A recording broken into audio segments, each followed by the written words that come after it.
everybody, welcome back. We're with Audio Essentials. I'm Ronnie Huffman, and we are going to talk today about something that's so essential to making your music great, which is monitoring.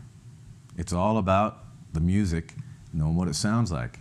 And not just in your studio, but knowing what your consumers, what your fans like, and how they're listening to it.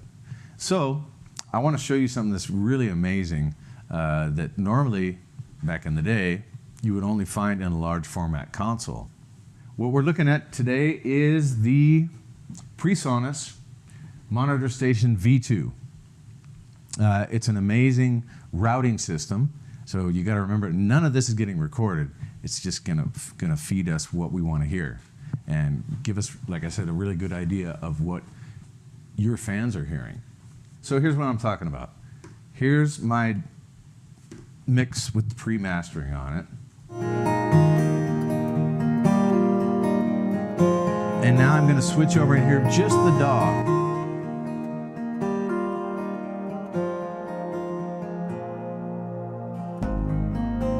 I can go back to my version that has the mastering.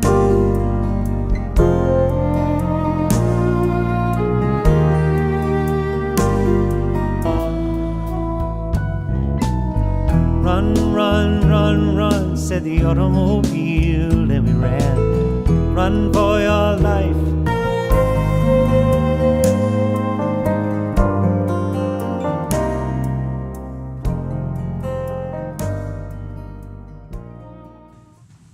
Oh, I want to tell you something else.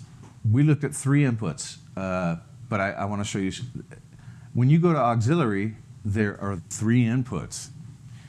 Say you're doing a session and you're thinking, your guitar player says, well, no, it's kind of more of this vibe. Well, on the back, you get a mini plug. So they come in with their phone and say, you know what, my friend, I want something more like this. Wheel in the sky keeps on turning.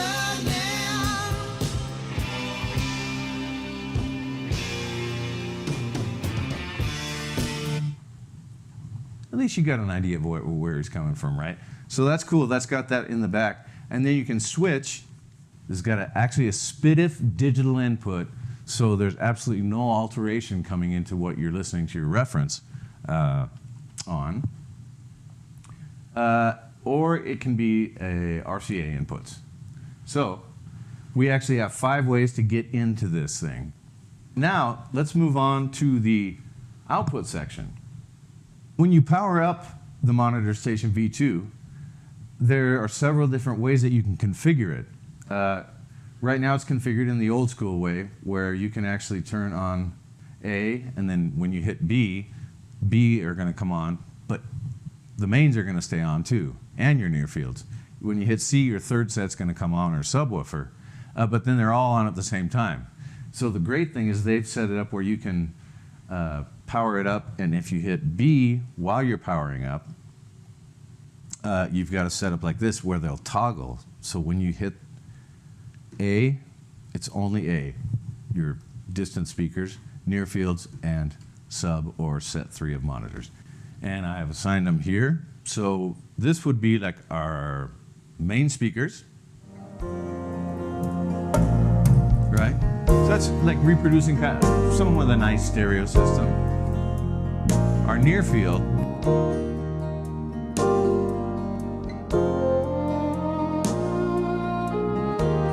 and then we just want to hear exactly what's happening in the low end. Maybe there's some rumble down there that we want to get rid of. See what I'm saying? And that's really cool.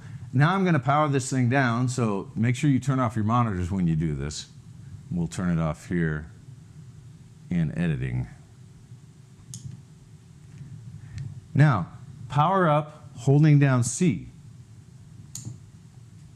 We've powered up. Now what we've got is our main monitors, and it toggles down to our near field monitors. Then we can listen to, this is real popular with home stereo systems where you've got the sound bar and a subwoofer. So we can add the subwoofer to the near fields. And then we can go up to our mains with the sub. So it toggles between the mains and the near fields and leaves the sub on. And then you can turn the sub off so you know what it sounds like that way too. So that vibe is going to be like this.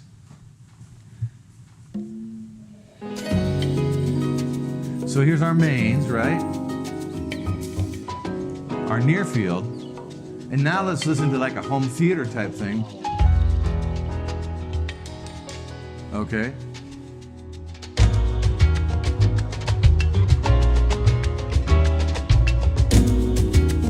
So now we have our mains and the sub.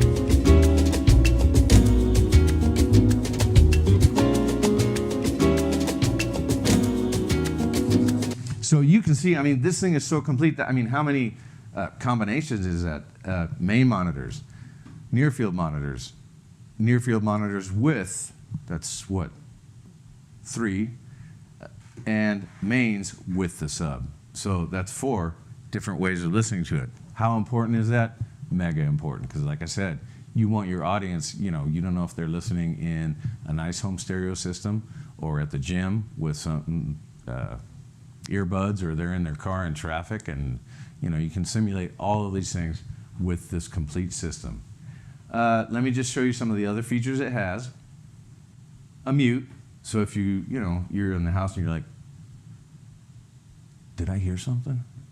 No. You know what I'm saying? Yeah. Eli, the cameraman here, is cracking up. That happens, you know.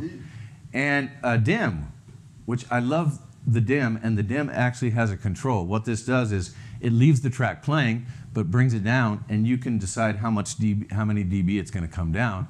So if someone says, oh, here, what I'm thinking is more like this, play the track. So you dim it, and then they can tell you, you know, I want a little bit more of this and a little bit more of that. And then it's got a Talkback. What has it got a Talkback for? Because it's got a really nice headphone amp system. And so your Talkback obviously is to talk to your artist. There are 4 headphone jack outputs, so you can be listening, your artist can be listening. There's a volume for the Talkback too. Okay, you can select what you're assigning to it. So up in this section, you can select stereo 1, which say is what we're listening to in the studio. If they want to hear, say, you want to give them an idea of the reference material, or you can set it up where you actually have a completely separate auxiliary mix for them. So, I mean, this is so amazingly complete, especially for the price of $299. Okay? So I think that's about it. Now, the manual to this thing is extremely complete. In fact, you could probably balance the room at Carnegie Hall with speakers as well as an acoustic treatment. They're going to tell you how to use pink noise and run it in, and then a spectrum analyzer and an SPL mic, and check with the sound pressure level meter and whatnot. So it's very cool that they've made it extremely complete, but hopefully this was kind of a quick start, and as you can see, there's so much you can do with it. There's so much that you, and everything that you do need is there. All right, so if you liked what you saw and what you heard, please hit like and subscribe and hit the notification bell. And we'll catch you next time here on Audio Essentials. I'm Ronnie Huffman, and peace.